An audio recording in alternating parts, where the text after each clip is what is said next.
Hi guys, and welcome back to the Mighty Blues. My name is of course Cameron, and welcome back today to another video. It is another deadline day update video. It has been quite a manic deadline day so far, or should I say lack of update video, because there's not really much to talk about. Obviously, we had all of the news earlier today about Alex Iwobi. We spoke about Wilfred Gnonto. The last video we did, we were speaking about the Wilfred Gnonto deal looking more and more unlikely as Leeds United had rejected Everton's bid last night of £25.7 million, and Everton were not looking to put a new bid in. That was said to be Everton's final bid, and they did not want to go any higher, and Leeds United had rejected it. We'd been linked with a number of other names, so there was a feeling that Everton might then go and, I don't know, pursue Southampton for Kamaldeen Sulemana, or maybe go and pursue West Ham United for Maxwell Cornet. Maybe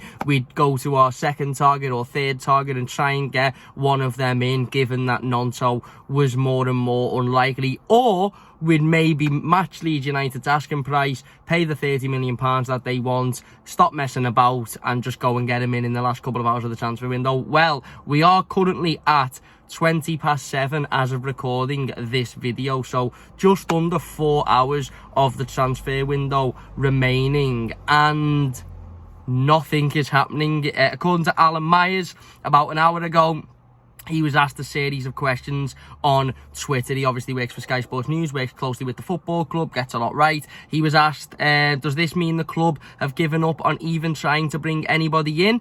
Because Alan Myers' original tweet was, I expect Everton will only do deals if it's right and what they want. I don't think they will bring in bodies for the sake of it, to be honest. So somebody asked, does this mean Everton have given up trying to bring anybody in at all? He replied, no, I just don't see anything happening right now. He was also asked about Demarai Gray and a potential of Demarai Gray leaving the football club. He said, I don't think he will go. I think he's talking specifically about today. Obviously, as we said earlier on, the Saudi transfer window is open for another week, I believe. He was asked another question, is there no chance of us getting anybody today then, Al? And he replied, not at this point. He was asked another question, you think they're working on stuff, talking about Everton? And he replied, not that I'm aware of. Yeah, this was all within the last sort of hour.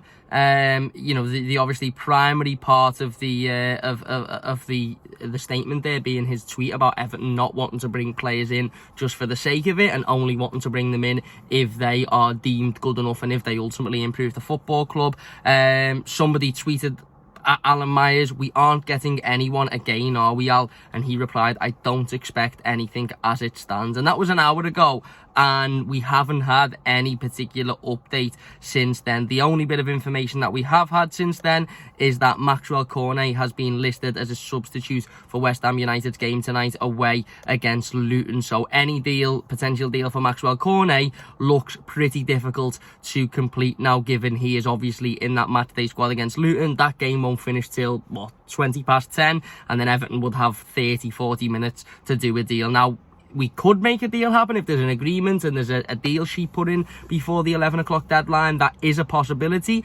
There is still a lot of rumours doing the rounds that West Ham United would still quite like to get rid of Maxwell Cornet, and they would be open to a loan move in order to do that. However, whether or not that will be to Everton is another question, and whether or not Everton will even pursue that is another question as well. He's clearly a part of the matchday squad tonight. He's been listed as a substitute, so again, they could make a deal happen after the game. They could make a deal happen whilst the game's on. That's happened in football before, where players have been sold whilst a game of football is being played, and then he'd just have to do his medical and his media duties another time. But as Alan Myers is stating, and Alan is somebody that works, you know, very close to Everton's business, obviously works for Sky Sports News, he is stating that as it stands at the moment, it doesn't look like Everton are going to bring anybody in. Just a little bit of news elsewhere. According to Tom Colomosi, Patson Daka is set to leave Leicester City and join Bournemouth, and apparently Tom has said this one is moving quickly, would expect it to be done as long as no hitches, would then expect Tom Cannon to Leicester. So Tom Cannon's move to Leicester seems to be just waiting for that green light for Patson Daka to move to Bournemouth. Still haven't heard any more updates on Alex Iwobi's move to Fulham. Last we heard, he was in London having a medical ahead of his move, and both clubs had agreed the deal, and Alex Iwobi had agreed personal terms. So obviously, I assume that is just a matter of time now. I assume that we will be hearing of Alex Iwobi's move within the next couple of hours or so. And I want to talk about Alex Iwobi in just a moment. According to Jacob Tanswell, who is an Aston Villa writer for The Athletic, he has reported Kamaldeen Sulemana is set to stay at Southampton, barring unexpected late interest. There was a possibility of a permanent deal to Everton earlier in the day, but their interest has not stepped up. Southampton wanted their £30 million release clause met. So just to get things right, the way I've seen this is Nonto was very clearly the number one target, and Leeds United are playing ball. They don't want to drop their valuation. Their valuation is £30 million. Everton have bid multiple times for him, the final bid being £25.7 million. Everton then said they don't want to raise that bid, so they don't want to pay any more than that, and Leeds basically said, listen, it's £30 million or nothing, and obviously that deal come to a halt. Sulemana was also on that list of potential wingers to come into the football club. As it states, there was a possibility of a permanent deal to Everton, but their interest has not been stepped up. Maybe Everton have looked at that situation again and gone, £30 million for Nonto, we don't want to pay that. £30 million for Sulemana, we don't want to pay that. And the Cornet stuff at the moment, there hasn't generally been anything solid about Maxwell Cornet and a move to Everton. There's been a couple of rumours here and there, nothing massively solid. However, as I've just said, he's been listed as a substitute for West Ham's game tonight, so any deal that is possibly, possible to get done for him, certainly isn't happening at this current moment.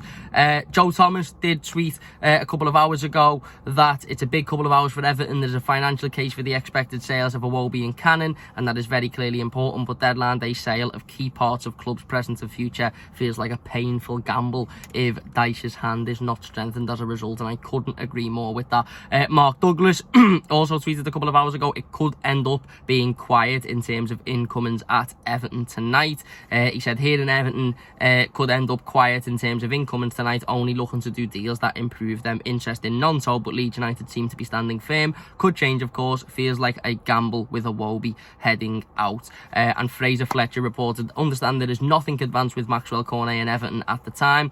West Ham keen to offload and clubs interested, including the Toffees, but likely to be a late move in the window if done. It's an open race. So yeah, Nonto seems to be off. As we spoke about a couple of hours ago, it doesn't seem like Everton wants to put a new bid in to try and bring him to the football club, and Leeds United very clearly aren't going to drop that valuation. Sulemana was a option at one point, but Everton walked away from that deal, maybe because of the £30 million price tag.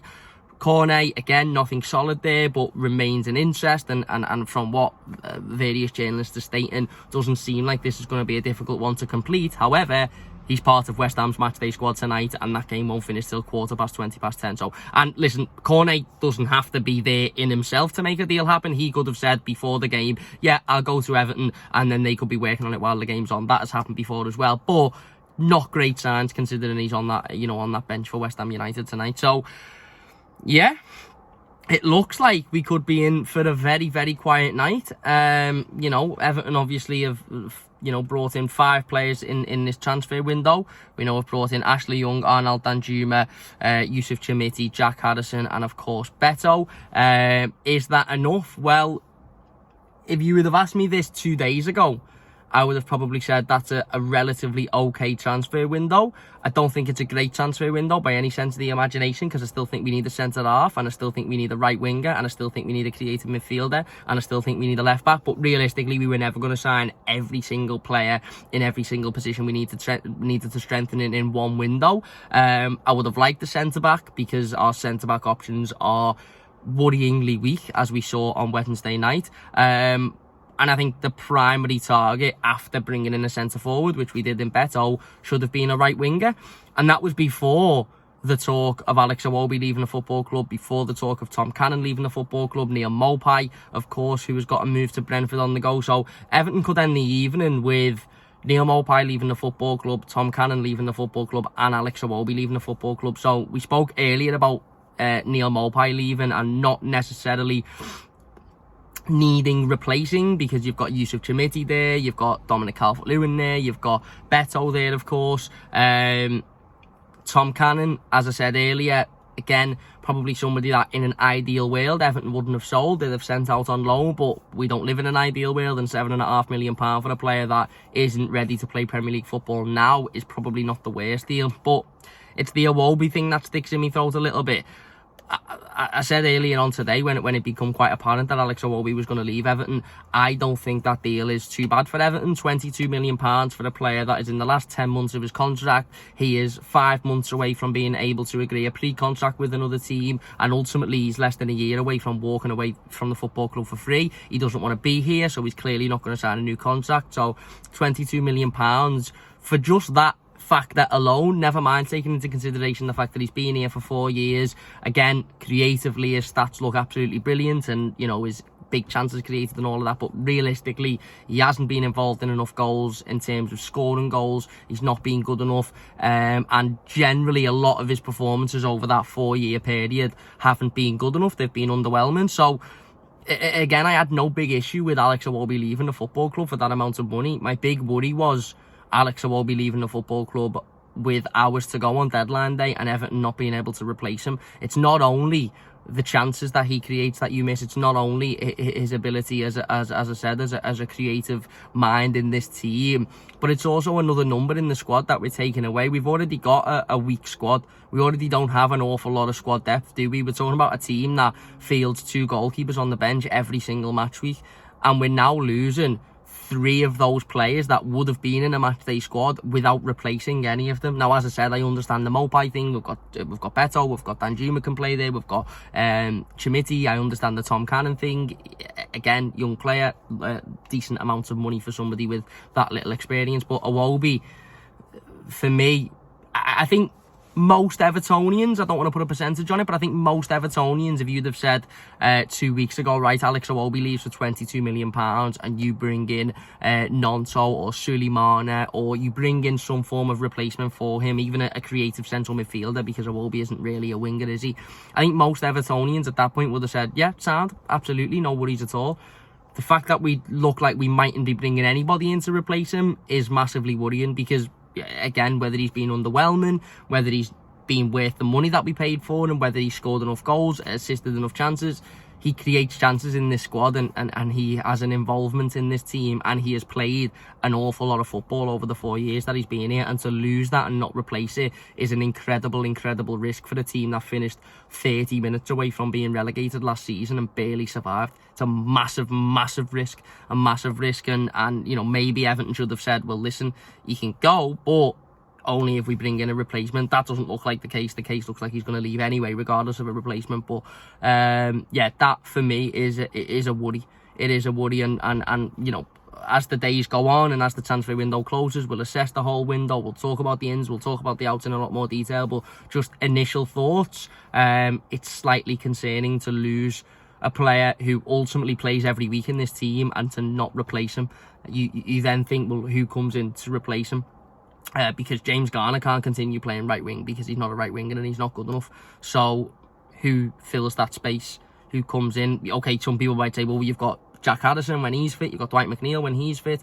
Yeah, you do, but there's no guarantee that they're going to be as creative as what Iwobi can be or has been. So it's a risk, and ultimately one that puts Sean Dyche in a bit of a difficult position. And like I said, for me, Everton almost had to bring in a replacement for Alex Iwobi. I said it 2 weeks ago. I think we needed a winger before the talk of Iwobi leaving, before the talk of Damari Gray leaving. If those 2 players are going to leave the football club, or even one of them, we need to replace them, and it doesn't look like we will be doing that at this moment. Listen, it is only 25 to 8, so there's still over 3 hours left of this transfer window, and things can change like that. We can be at 10 o'clock not signing anybody, and by 10:30 we could have had a deal agreed for a couple of players. There's still players out there.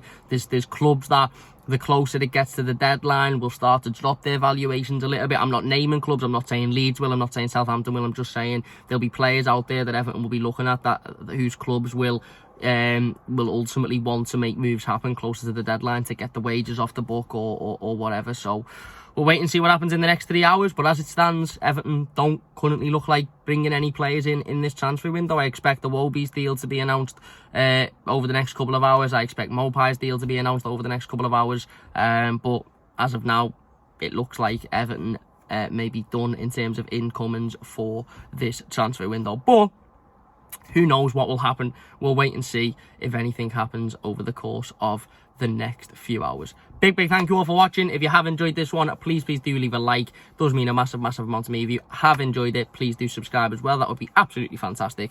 Anything breaks and we'll be back with it. Big thanks for watching, and we'll see you later.